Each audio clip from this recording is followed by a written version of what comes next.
students. This is your 10th standard science 2 unit 16. In today's session we are going to study the new lesson unit 16, plant and animal hormones. Plant and animal hormones. In this session we are going to study the part 1 of plant and animal hormones. Before going into today's session, students, bring your science textbook, a pencil in your hand to underline all the important points which are being told in this video. Shall we start? Yes. Topics to learn. In today's session, we are going to learn the topics, introduction of the lesson. In that part 1, we are going to learn first plant hormones today. In plant hormones, you are going to study about these are the 5 major plant hormones which you are going to study one by one in this session. What are they? Auxins, cytokinins, gibberellins, abscisic acid, ethylene. First is introduction. The word hormone is derived from the Greek word hormone, meaning to excite.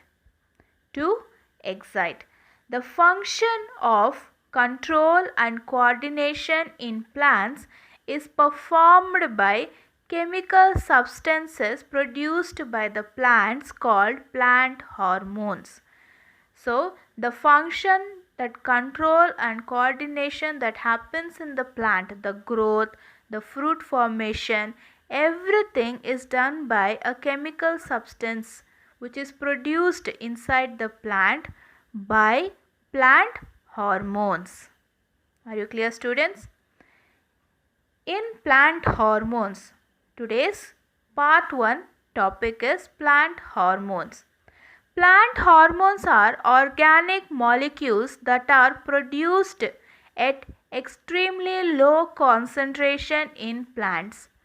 Plant hormones are organic molecules. They are produced by nature and they are in low concentration in plants. These molecules control morphological, physiological and biochemical responses inside the plants.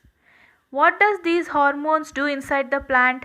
They control the morphology, means the growth, physiology, the structure and the biochemical, that is the photosynthesis procedure responses inside the plant.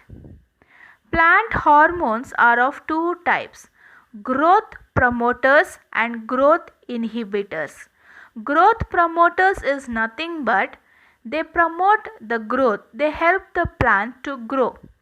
Growth inhibitors is nothing but they stop the growth of a plant to one level in some conditions. In growth promoters, there are again 3 types which help the plant to grow. They are auxins, cytokinins and gibberellins. These 3 will help the plant to grow.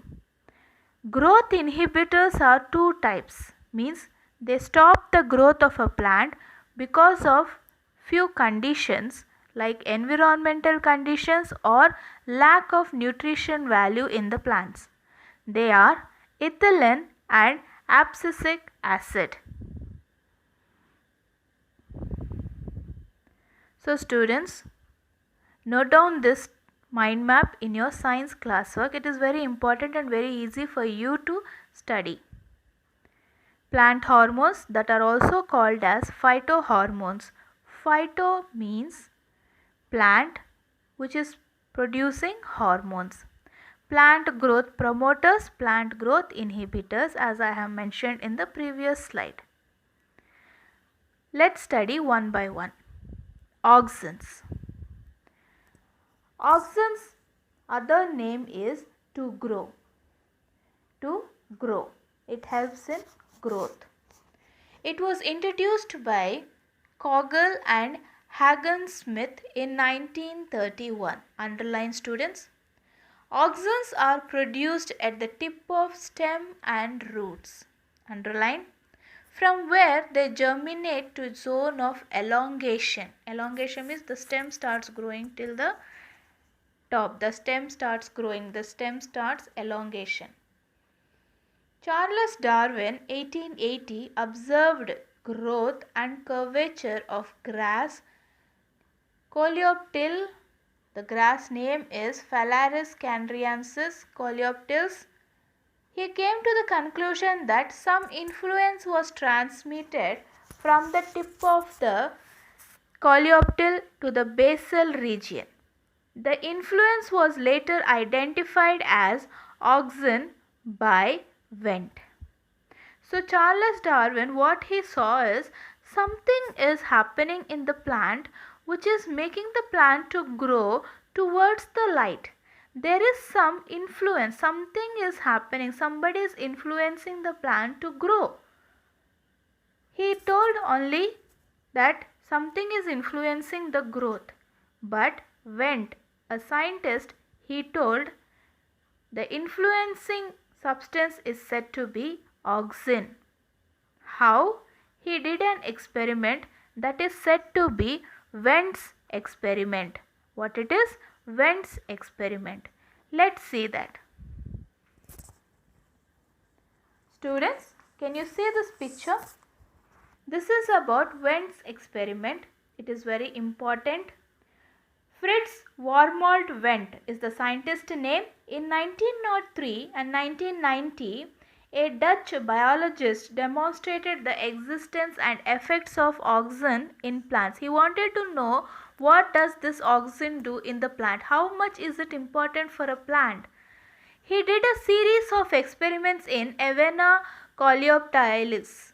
He did a series of experiments in Avena coleoptilis. It is a grass plant.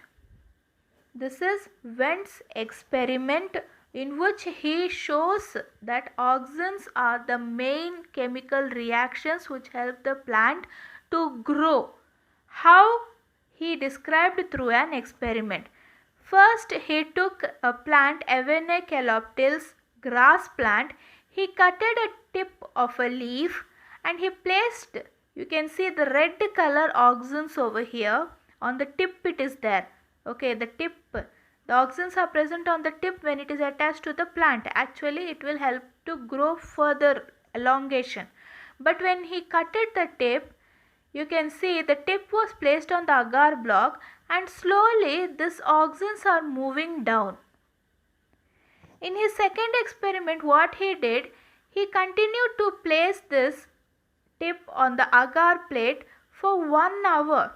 What happened? All the auxins which are present at the tip has come down and deposited in the agar. The agar observed the auxins present in the tip.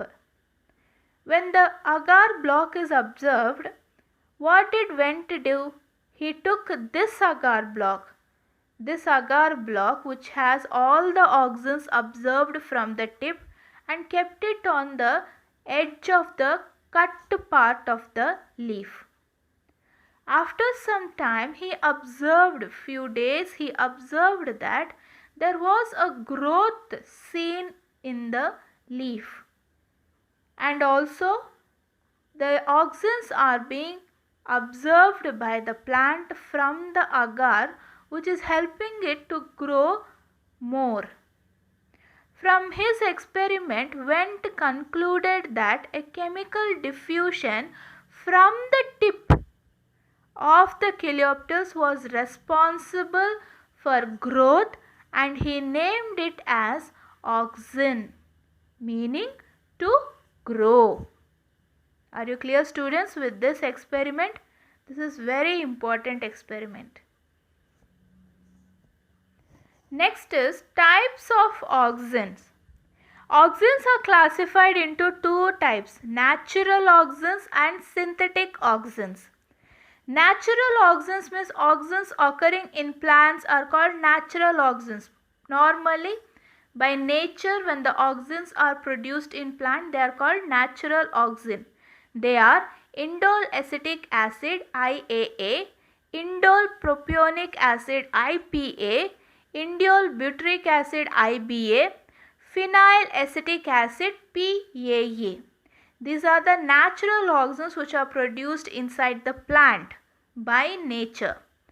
Synthetic means artificial oxygens or the oxygens which are man-made. Man-made are giving to the plant for growth. These are synthesized artificially and have properties like oxygen. These are synthesized artificially by man, but they have the properties of oxygen, that is to help the plant to grow faster.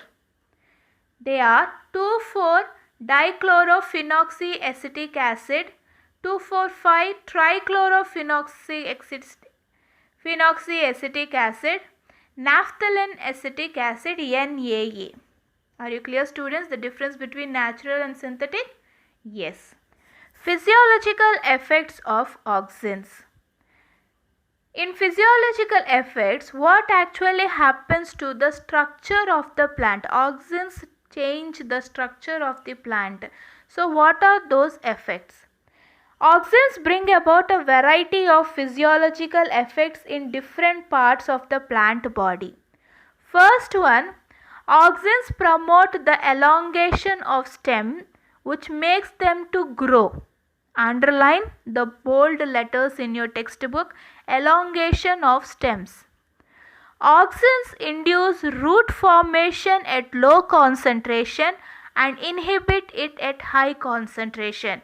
Oxygens also help the root to grow very inside the soil. The oxygens produced by the apical bud suppress growth of lateral buds. This is called apical dominance. Oxygens will produce apical bud, but they dominate the lateral previous formed bud. That is called apical dominance. Seedless fruits without fertilizations are produced by the external application of oxygens. When we add synthetic oxygens to the plant, they produce seedless fruits. For example, grapes, watermelon and lime, if they don't have seeds, you should understand that synthetic artificial oxygens are used to grow the fruit. Oxygens prevent the formation of abscission layer.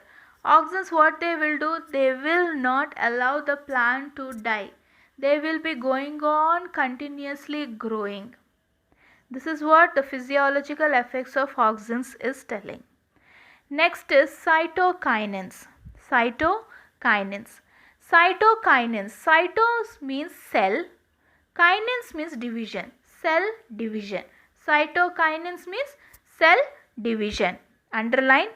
Are the plant hormones that promote cell division in plant cell. First isolated from herring fish sperm. Xanthin was the cytokinin isolated from Zea mays. It is a family of rice. Cytokine is found abundantly in liquid endosperm of coconut. The coconut water which we are drinking contains cytokinins, that is the cell division takes place there. It is containing the cytokinins which is involved in cell division. Are you clear, students, what is cytokinins? Yes. Physiological effects of cytokinins. Cytokinins induce cell division in the presence of oxygens only. Underline. Cytokinins will happen, will produce, will develop only in the presence of oxygens. Cytokinins also causes cell enlargement, increase the size of the cell. Both oxygens and cytokines are essential for the formation of new organs from the callus in tissue culture. These all are happening in the plants itself. Cytokines promote the growth of lateral buds even in the presence of apical bud. What we have studied in oxygen, when the apical bud forms, it will suppress the growth of the lateral bud. But here, the lateral bud will grow even in the presence of apical bud.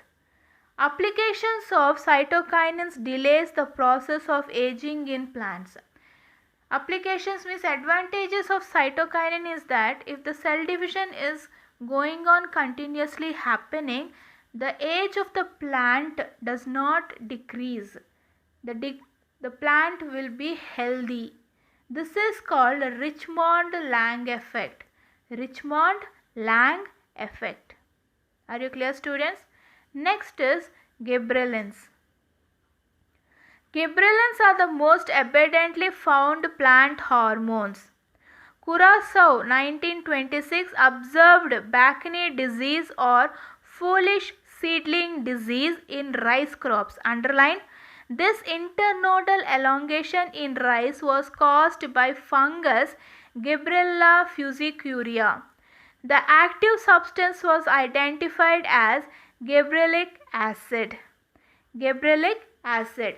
This is also the growth promoter hormone of the plant, which makes the plant to grow beyond its size. It was seen in rice crops. Physiological effects of gibberellins.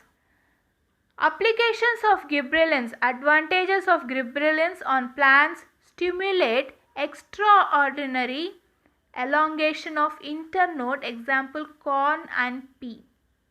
Pea plant, if you see, there are tendrils, they are the climber plants.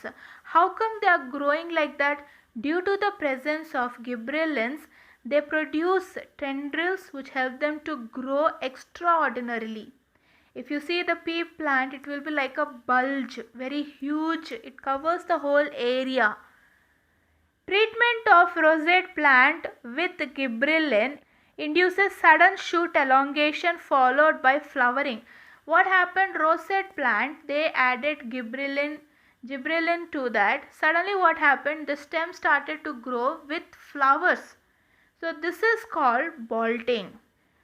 Gibberellins promote the production of male flowers in monoecious plant, cucurbitaceae, that is cucumber plants. They produce male flowers also. Gibberellins break dormancy of potato tubers. Break dormancy means large potatoes can be developed. Gibberellins are efficient than auxins in inducing the formation of seedless fruits. So gibberellins are more effective than auxins. Already we studied in the physiological effect of auxins that they produce seedless fruits. But gibberellins are more efficient to produce such seedless fruits than auxins. Are you clear, students? Yes. Next is abscisic acid. Abscisic acid. Now we have reached to growth inhibitors. There are two types, abscisic acid and ethylene. They inhibit the growth of the plant. If you see, sometimes the plant becomes black in color. If you see, the plant becomes black in color, or if you cut a rose flower, you can see the cut part will become black in color. That is nothing but abscisic acid. Abscisic acid which is produced to stop the growth there. From there you don't see any growth, but you can see the growth from the opposite side, that is from the nodes. But you cannot see the growth where you cut the tip or the flower. Abscisic acid is a growth inhibitor, underline, which regulates abscisic and dormancy. It increases tolerance of plants to various kinds of stress. It increases the plant to tolerate all types of stress like climate, air, water, sunlight, to all stress. When the plant is not able to go through its stress, finally it stops its growth. So it is also called as stress hormone to the plants. It is found in the chloroplast of plant. Chloroplast means green color area, stem, leaf parts. Physiological effects of abscisic acid. ABA, short form, promotes the process of abscission, that is separation of leaves, flowers and fruits from the branch. So this produces when you cut a leaf, a flower or a fruit from the branch. During water stress and drought conditions, ABA causes tomatal closure. During water stress, if you don't water the plants, lack of water, the stomata starts closing and the plant starts dying. ABA promotes senescence in leaves by causing loss of chlorophyll. Means ABA, what does it do? It changes the color of the leaf into black color if there is no proper water circulation, food circulation in the plant. ABA induces bud dormancy towards the approach of winter in trees like birch. Induces means ABA, what does it do? During winter season, if you see, the plants cannot produce proper fruits. They produce very small fruits, or the fruits will dry very fast without any proper size. All is done by ABA, abscisic acid. Abscisic acid is a powerful inhibitor of lateral bud growth in tomato. It is a powerful inhibitor. When this is produced, it will stop the growth of the vegetables, fruits, leaves, everything. Even it kills the plant completely. Are you clear, students, about abscisic acid? Ethylene is a gaseous plant hormone. It is a growth inhibitor. Underline. It is mainly concerned with the maturation and ripening of fruits. Underline. Maximum synthesis of ethylene occurs during ripening of fruits like apples, bananas and melons. That is why we can feel the smell differently when they start getting ripened. Ripen means change of color. So this is seen, this is the gaseous plant hormone which can be seen during the stage of ripening of fruits and vegetables. You can see the color. The green color and the red color is actually the ethylene, that is ripening of tomatoes. Physiological effects of ethylene. Ethylene promotes the ripening of fruits. It promotes the ripening of fruits. Example, tomato, apple, mango, banana, etc. Ethylene inhibits the elongation of stem and root in dicots. It will stop the growth of stem and root. In dicots means in peanut plants. Ethylene hastens the senses of leaves and flowers. Ethylene decreases or kills or changes the color of leaves and flowers. Ethylene stimulates formation of abscission zone. Ethylene will give rise to the production of abscisic acid in leaves, flowers and fruits. This leads to premature shedding. Fruits are not ripened, normal size is not there, still the fruits and vegetables will fall down before its ripening. Ethylene breaks the dormancy of buds, seeds and storage organs. Ethylene breaks or destroys all the activities of the plant like bud formation, seeds in the fruits and storage organs like vegetables. Everything it will stop. It will stop in the plant. So this is the growth inhibitor of the plant. How many growth promoters are there? 3. How many growth inhibitors? 2. Are you clear with this, students? After the lesson, a small exercise is given regarding the video. Write down these questions in your Science 2 classwork and try to answer them. Name the 5 major classes of plant hormones. Write the brief description of Wendt's experiment. Write the physiological effects of auxins. Write the physiological effect of cytokinins. Write the physiological effect of gibberellins. Write a note on abscisic acid. Write a note on ethylene. These are very easy and easy to understand. Try to answer them by seeing this video as well as reading the textbook. In the next session, students, we will discuss about human endocrine glands.